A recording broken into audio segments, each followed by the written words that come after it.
Hello everyone, welcome back to this channel. My name is Tamanna and in today's video I am going to discuss how much salary can you expect if you are coming to Australia as an international student, because when we invest money into anything, सबसे पहला doubt हमारे mind में यही आता है कि यहाँ से आउटपुट कितना आने वाला है.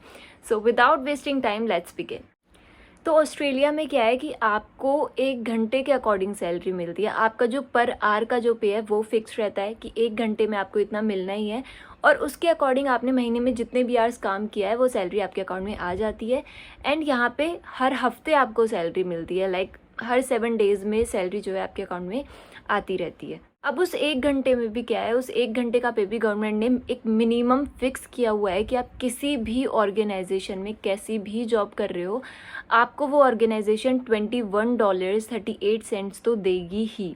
यूजुअली इससे ज़्यादा मिल जाता है, $30 तक आपकी सैलरी जा सकती है, बट एक मिनिमम पे इतना आपको मिलता है, जो कि इंडियन रुपीज़ में हो जाता है.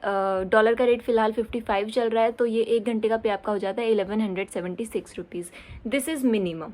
बट कुछ ऑर्गेनाइजेशंस यहाँ पे ऐसी भी हैं, स्पेशली जो बाहर की कंट्रीज से आके लोगों ने बिज़नेस स्टार्ट किए हुए हैं, मेनली इंडियंस ने.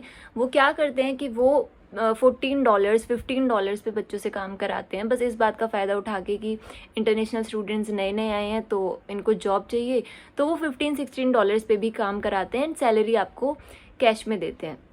तो that's a different topic. If you are coming as a student, try करना कि किसी ऑस्ट्रेलियन ऑर्गेनाइजेशन के साथ ही काम करो, because they are pretty honest. अब ये जो सैलरी आपकी 21 से $31 में जो वेरी करेगी, ये किस चीज़ पे डिपेंड करेगी. तो सबसे पहले तो जो स्टूडेंट्स आते हैं जिनकी एज कम है, फॉर एग्जांपल कोई 12th के बाद ही आ रहा है, तो उनको यूजुअली ऑर्गेनाइजेशंस ऐसी जॉब देते हैं जो थोड़ी सी सिटिंग जॉब हो, थोड़ी कंफर्टेबल जॉब्स हो, और उनमें पे कंपैरेटिवली कम होता है, लाइक $21, $22, $23 के आसपास होता है. और जो थोड़े मास्टर्स के स्टूडेंट्स आ रहे हैं जिनकी एज थोड़ी सी ज़्यादा है, उनको कंपैरेटिवली ऐसी जॉब मिल जाती हैं जो लाइक स्टैंडिंग जॉब्स होती हैं, जिनमें फ़िज़िकल एफर्ट्स ज़्यादा करने होते हैं, तो इस टाइप की जॉब्स, और उनमें $31 तक आपका पे जा सकता है. एक चीज़ और होती है यहाँ पे कि अगर आप कर रहे हो कहीं पे फुल टाइम जॉब, कि आपका जो टाइम है जॉब का वो फिक्स रहेगा कि आपको 6 बजे से शाम के 5 बजे तक, या जो भी है कि आपका टाइम फिक्स है कि आपको इस टाइम पे यहाँ पे आके जॉब करनी है, तब भी उस केस में भी आपका पे थोड़ा सा कम रहता है, वो $22-23 के आसपास रहता है. बट अगर आप एक कैजुअल पोजीशन पे काम कर रहे हो, कैजुअल होता है कि वो आपको अपने अकॉर्डिंग बुलाएंगे. रोज़ की आपकी शिफ्ट्स अलग होती हैं, कभी आपको 4 घंटे बुला लिया, कभी 6 घंटे बुला लिया, तो उसमें आपका रोस्टर डिसाइड नहीं रहता, बट उसका पे ज़्यादा होता है. उसका पे $31 होता ही है कैजुअल पोजीशन का. तो इन चीज़ों पे आपकी सैलरी डिपेंड कर सकती है कि 21 से $31 तक के बीच में आपका 1 घंटे का कितना पे रहेगा. इसके सिवा जब आप सैटरडे संडेज़ पे काम करते हो या फिर आप पब्लिक हॉलीडेज़ पे काम करते हो, तो उसका पे ज़्यादा रहता है. लाइक सैटरडेज़ पे कई बार 40 के अराउंड पे रहता है, 40-45. संडे को भी कुछ ऐसा रहता है, एंड पब्लिक हॉलीडेज़ पे वो $50 तक भी जा सकता है, मतलब चला जाता है. ये इनका डिसाइड रहता है कि अगर आप सैटरडे संडे पब्लिक हॉलीडेज़ में काम कर रहे हो तो आपको उसके ज़्यादा पैसे मिलेंगे. तो अब मैं आपको एक्सप्लेन करती हूँ कि एक मंथ की आपकी सैलरी कितनी हो जाती है और उसमें से कितने जो हैं मेजर खर्चे हैं, कि ये तो खर्चे होंगे ही. So I will explain you according to my salary कि पर आवर के अकॉर्डिंग कितना मंथली पे आ जाता है, कितना उसमें से मेजर खर्चा करना पड़ता है. तो currently I am working on a casual position, तो जो मेरा पर आवर का पे है वो है अप्रॉक्सीमेटली $31, और मुझे वीक में काम करने के मिल जाते हैं 25 से 30 आवर्स के बीच में, because as I told casual position में आपका जो टाइम है वो फिक्स नहीं रहता, वो अपने अकॉर्डिंग आपको बुलाते हैं. तो $31 के अकॉर्डिंग 25 आवर्स के आपके हो जाते हैं $775 एक वीक के. एक मंथ के आपके हो जाते हैं, इसको 4 से मल्टीप्लाई कर लोगे तो ये आपका हो जाएगा अप्रॉक्सीमेटली $3100 एक मंथ के. और इसको अगर मैं कन्वर्ट करूँ तो ये हो जाते हैं आपके एक मंथ के 1,70,500 के आसपास. इसके सिवा जो आपको सैटरडे संडे और पब्लिक हॉलीडेज़ का पे मिलता है वो भी थोड़ा सा एक्स्ट्रा मिलता है, एंड वो अगर मैंने अलग से कैलकुलेट किया तो वो आपका बैठ जाता है 20,000-30,000 के बीच में. तो एक कैजुअल पोजीशन पे आप एक्सपेक्ट कर सकते हो कि आपको मंथली इंडियन रुपीज़ में 2 लाख के आसपास आपकी सैलरी हो सकती है. Now you must be wondering कि ये तो बस 25 आवर्स काम कर रही है, हम ज़्यादा कर लेंगे। तो ये मैंने सिर्फ 25 आवर्स के हिसाब से क्यों कैलकुलेट किया है यहाँ पे, बिकॉज जब आप एज अ स्टूडेंट आते हो ना, तो आपकी स्टडी वीज़ा पे भी एक रिस्ट्रिक्शन लग के आती है कि आप लिमिटेड आवर्स ही काम कर सकते हो एज अ स्टूडेंट, आप अनलिमिटेड काम नहीं कर सकते। इसमें भी क्या है कि पहले ये सिनेरियो था कि आप 20 घंटे काम कर सकते थे, ये गाइडलाइंस थी। उसके बाद कोविड आया, यहाँ पे वर्कर्स की शॉर्टेज हुई, तो वो लिमिट हटा के अनलिमिटेड कर दी थी। अभी तक भी अनलिमिटेड चल रही है कि आप कितना भी काम कर सकते हो। बट जो नेक्स्ट इनटेक आएगा, अब जो जुलाई इनटेक में स्टूडेंट्स आएंगे, उसमें ये लिमिट फिर से लग जाएगी। बट अब आप 20 की जगह 24 आवर्स काम कर सकते हो एक हफ्ते में। आप एक हफ्ते में 24 आवर्स ही काम कर पाओगे, और उतना ही मैं अभी भी कर रही हूँ। Although I can work unlimited, but I am still working on 24 hours. Now you must be wondering कि 2 lakhs is a huge amount, इतने में तो हम कुछ भी कर सकते हैं। बट क्या ये सारा पैसा आपके अकाउंट में आता है? जी नहीं, यहाँ पे कटता है अच्छा खासा टैक्स। अच्छा खासा कितना कि अगर आपकी जो एनुअल सैलरी है वो 10 लाख रुपए से ज़्यादा है, तो आपको पे करना पड़ेगा 19% टैक्स।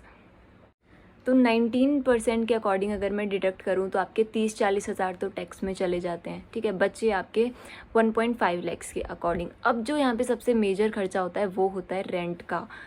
यहाँ पे जो मिनिमम रेंट है, जो आप किसी के भी घर में रह रहे हो, कैसे भी अपार्टमेंट में रह रहे हो, वो एक मिनिमम है कि आपको एक महीने का करीब करीब 50 हज़ार तो पे करना पड़ेगा।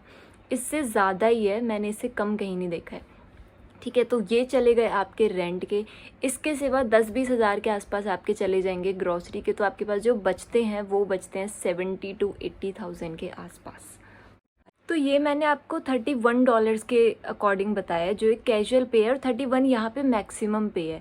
अगर आपको इससे कम की जॉब मिल रही है, $22, $25 पे आप काम कर रहे हो, तो उसके अकॉर्डिंग आप कैलकुलेट करके देख लो, ये जो वैल्यूज़ हैं ये और कम हो जाती है।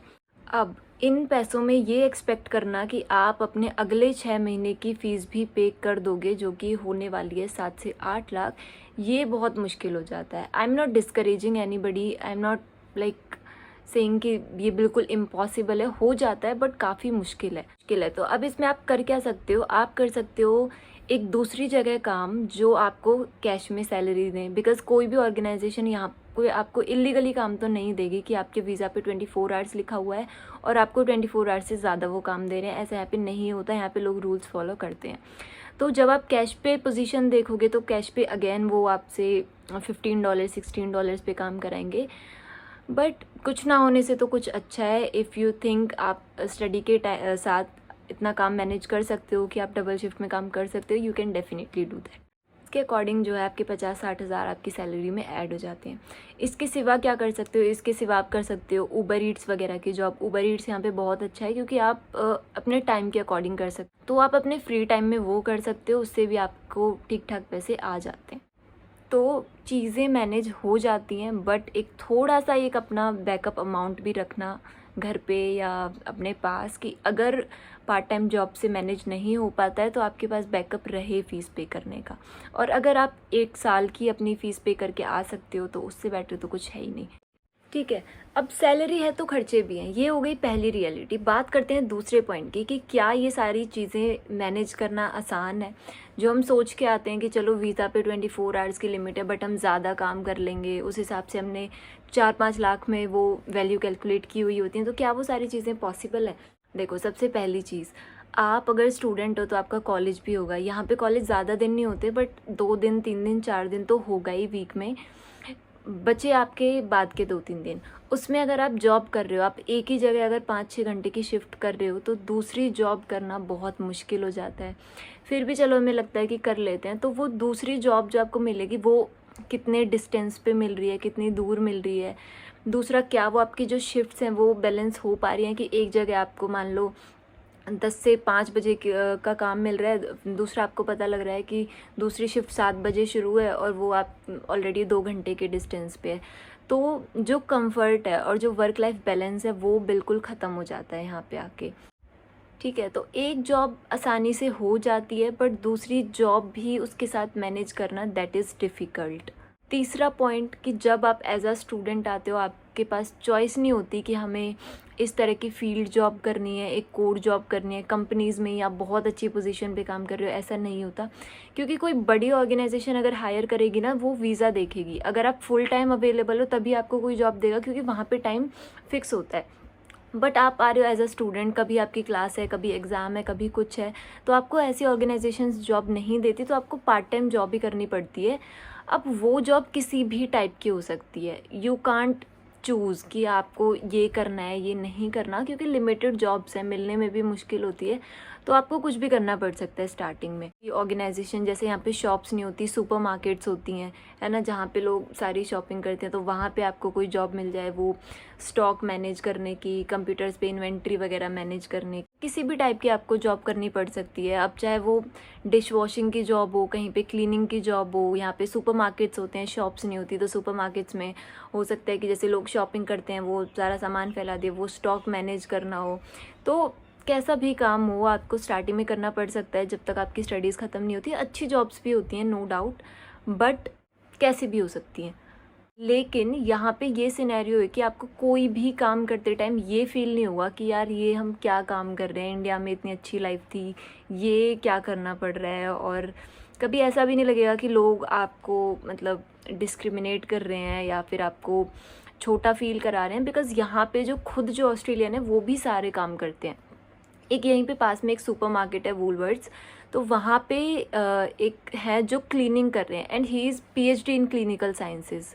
वो उन्होंने पीएचडी की हुई है, but he still doing that. क्यों? क्योंकि यहाँ पे जो सैलरीज़ हैं वो इक्वल हैं, चाहे कोई क्लीनिंग कर रहा है, साफ़ सफाई कर रहा है, चाहे कोई किसी मैनेजर की पोस्ट पे है। बहुत ज़्यादा डिफरेंस नहीं होता, छोटा मोटा, कि किसी को $28 मिल रहे हैं तो $30 मिल रहे हैं, बट जो मेहनत का काम है, अगर वो चाहे कंस्ट्रक्शन का काम है, चाहे वो किसी मैकेनिक का काम है, चाहे वो क्लीनिंग का काम है, चाहे वो फूड डिलीवरी का काम है, सैलरी सबको बराबर मिलती है। रेसिज्म यहाँ पे बिल्कुल नहीं है कि आपको कोई ऑस्ट्रेलियन ऐसे फील कराएगा कि आप इंडिया से आए हो तो आप ऐसा काम कर रहे हो, ऐसा कुछ भी नहीं है। बट तीसरी चीज़, हमको इस सब की आदत नहीं है, बिकॉज़ ये उनका कल्चर है, वो अडेप्ट कर चुके हैं। हम इंडिया से आए हैं, अपने इंडिया में तो वही ट्रेंड है कि लेवल्स बनाए हुए हैं कि किसको कितनी रिस्पेक्ट देनी है और कितना पैसा देना है।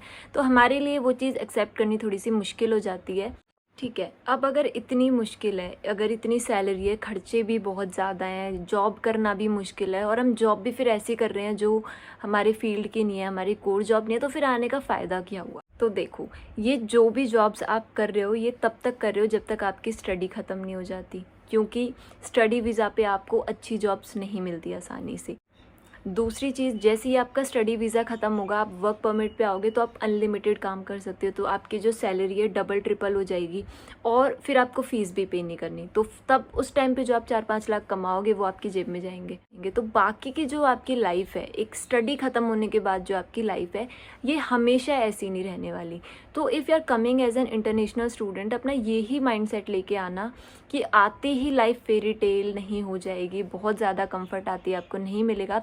शुरू के 2 साल में आपको बहुत स्ट्रगल करना पड़ेगा, कुछ भी काम करना पड़ सकता है, अपनी फ़ीस भी खुद पे करनी पड़ सकती है, एंड अगर अकेले आ रहे हो तो होम सिकनेस भी बहुत ज़्यादा होती है, एंड थिंग्स लाइक दैट।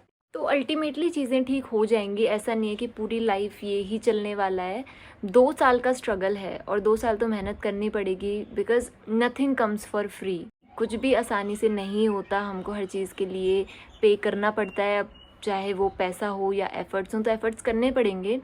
तो जो भी इंटरनेशनल स्टूडेंट्स आने का सोच रहे हैं, उनसे मैं बस यही कहूँगी कि इन सारी चीज़ों को पहले कंसिडर करके आना। अगर आप 2 साल एफ़र्ट्स दे सकते हो अपने,